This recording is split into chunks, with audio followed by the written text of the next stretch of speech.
Cabinet విస్తరణ PCC ఎంపికపై అధిష్టానం పెద్దలతో మాట్లాడామని తెలంగాణ డిప్యూటీ సీఎం మల్లు భట్టి విక్రమార్క అన్నారు. త్వరలోనే విస్తరణ ఉంటుందని చెప్పారు. అన్ని వర్గాలకు న్యాయం జరిగేలా పార్టీ మరింత బలపడే నిర్ణయాలు తీసుకుంటామన్నారు భట్టి. పార్లమెంట్ ఎన్నికలైన తర్వాత సరే రాష్ట్రానికి సంబంధించినటువంటి మంత్రిమండలి కూర్పు సంబంధించి కానీ లేకపోతే ఆర్గనైజేషన్ మ్యాటర్స్ సంబంధించి రాష్ట్ర పీసీసీ సంబంధించి కానీ పార్లమెంట్ ఎన్నికలకు సంబంధించి కానీ వీటన్నిటిపైన లోతుగా చర్చించాల్సిన అవసరం ఉందని, దానికి సంబంధించిన కూర్పును కూడా చేసుకోవాల్సిన అవసరం ఉందని వారి దృష్టికి తీసుకురావడం జరిగింది. ఇది సమయం తీసుకొని తగు నిర్ణయం చేయాలని చెప్పి మేము అందరం అనుకోవటం కూడా జరిగింది. ప్రభుత్వాన్ని కూల్చేస్తామని బీజేపీ బీఆర్ఎస్ అప్రజాస్వామిక ప్రకటనలు చేస్తుందని భట్టి అన్నారు. అందుకే ప్రజల తీర్పును కాపాడడానికి కలిసి వచ్చే వాళ్లను కలుపుకొని పోతామని చెప్పారు. ఇక పార్టీలో చేరికలపై కూడా అధిష్టానంతో చర్చించామని తెలిపారు భట్టి. అయితే మొదటి నుంచి పార్టీలో ఉన్న వారికి సముచిత స్థానం ఉండేలా చర్యలు తీసుకోవాలని పార్టీ పెద్దలకు సూచించామన్నారు.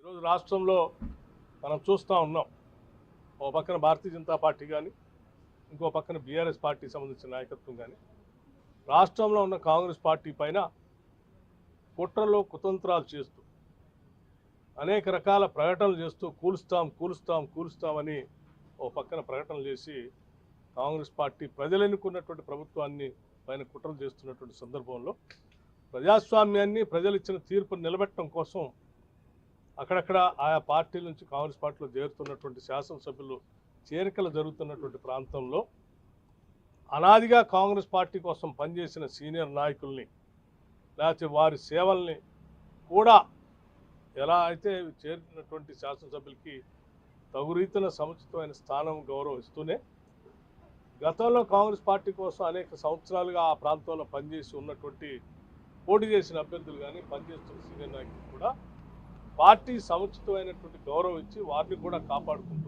కాపాడుకోవాలనే దానిపైన కూడా లోతుగా చర్చించారు. హైదరాబాద్ లో సిడబ్ల్యూసీ సమావేశాలు జరిగినప్పుడు రాహుల్ గాంధీని ప్రతిపక్ష నేత బాధ్యతలు తీసుకోవాలని సీఎం రేవంత్ రెడ్డి కోరారని భట్టి విక్రమార్క గుర్తు చేశారు.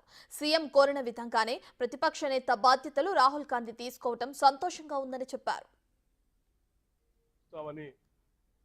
గతంలో జరిగినటువంటి సిడబ్ల్యూసీ సమావేశంలో రాష్ట్రం తరఫు నుంచి పాల్గొన్నటువంటి రాష్ట్ర ముఖ్యమంత్రి రేవంత్ రెడ్డి గారు రాహుల్ గాంధీ గారిని ఎల్ఓపి తీసుకోవాలని చెప్పి బలంగా అక్కడ ప్రతిపాదన చేయటం, దాన్ని పరిగణలో తీసుకొని